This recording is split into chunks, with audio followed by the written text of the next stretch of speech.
So today we're going to talk about identifying by using a dichotomous key. My name's Jessica, and how many of you guys have ever used a dichotomous key? Yeah, okay, so a good majority of the class. For those of you who haven't, I'm going to walk you through all the steps of it, and hopefully you'll be experts by the time that we leave. So a dichotomous key is, well, okay, so we're going to go over what a dichotomous key is and all the important features of it. I'm going to go over a little bit on how to use it and like what kinds of different keys there are. And then we're going to talk about the purpose, like why they're important, why you need them when you're out in the field. Then I'm going to show you an example, and then it's going to be your turn. So you should all have those 5 pieces of random stuff in front of you. We're going to use that later on. So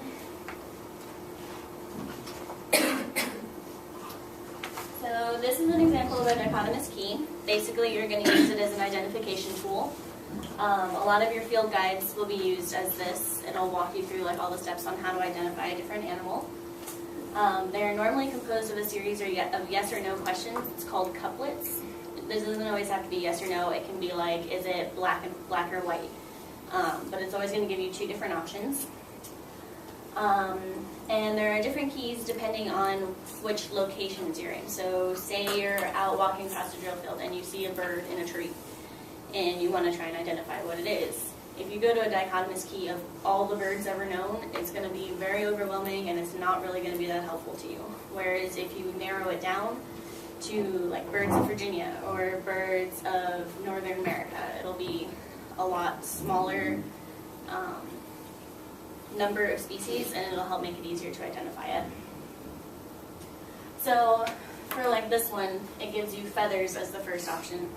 So then it gives you yes or no, and then it keeps going from there until you get all the way to the end where it'll tell you the actual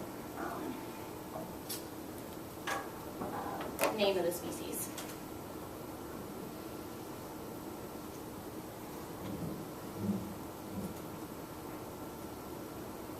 Okay, so we're going to try this out real quick. We have 2 different types of salamanders up here. And so one's a siren salamander, one's a marbled. And then I give you 3 different things down at the bottom to like kind of characterize it with. So between those 2 salamanders, which one do you think would be the most helpful to distinguish between them? Exactly, because like the one on your left only has 2 legs, whereas the one on the right has 4. So that'll help you differentiate between the 2 of them. So things to remember, like if you're ever having to make one or you want to make sure that you're using like the right kind of key, they'll give you choices in couplets. You want to try and find the ones that are going to minimize the subgroups as much as possible. So like you're going to try and find that one characteristic that distinguishes it from all the other ones and do that in the least amount of steps possible, because you don't want to go through like 50 different steps when you could have only gone through 5. And whichever characteristic you choose, it has to be the same for every single species, or for every single individual in that species. So like if one of them has a random spot on its foot, but none of the other ones do, you wouldn't want to use that characteristic.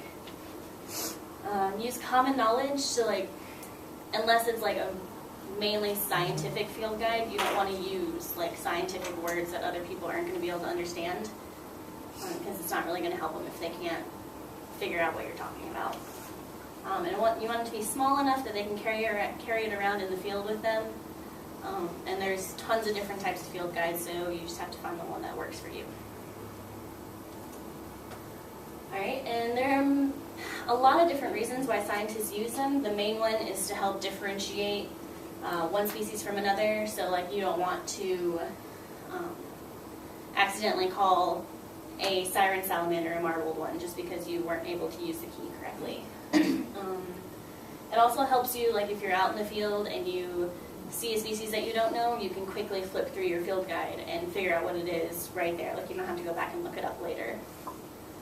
And the field guides will provide, pictures, habitat descriptions, diets, and similar species. So those would be helpful because, like, if you see a fish in a freshwater stream versus a saltwater stream. That can help you eliminate some of them, versus like what it's eating. And then the similar species is very helpful, because if there are two species that look very similar to each other, you can go to that section and it'll tell you the one like defining characteristic that differentiates them. So now we're going to do an example. I've got 3 objects up here. There's a pencil, a hair tie, and a ring. So the first question, well, okay, which one do you guys want to try and identify? Do you care? Okay, we'll try and identify the pencil then. Well, this one's going to be really easy, but is it round?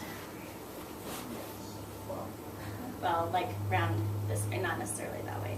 So like this one's more like long and straight versus like how both these are round. So that would be identified as the pencil. But if it wasn't round, we would go down to the second step. And then is it flexible? So like one of these is really flexible compared to the other one, which you can't bend. So that would differentiate the hair tie from the ring.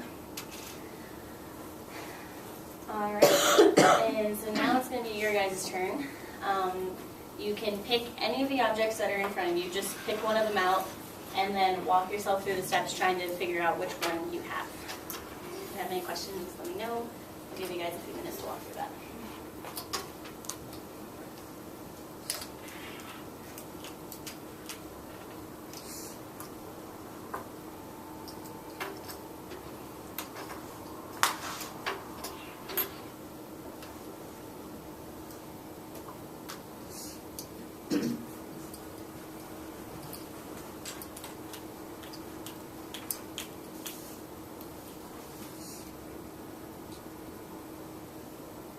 Was everybody able to figure out which one they were looking at? Pretty easy, right? You just follow the steps and it'll tell you which one you're on. So we went over how to use a dichotomous key today, and what it's used for, as in like identifying different keys from each other. And we went over what it's composed of, like it gives you choices of couplets, and it normally includes like habitat, diet, defining characteristics, and then the purpose of it is to make identification easier in the field, so you don't have to like write it all down, write down everything you see at that moment and try and remember everything and go back and look it up later. You can actually look it up in the field when you're staring at the thing. So, thank you guys for listening.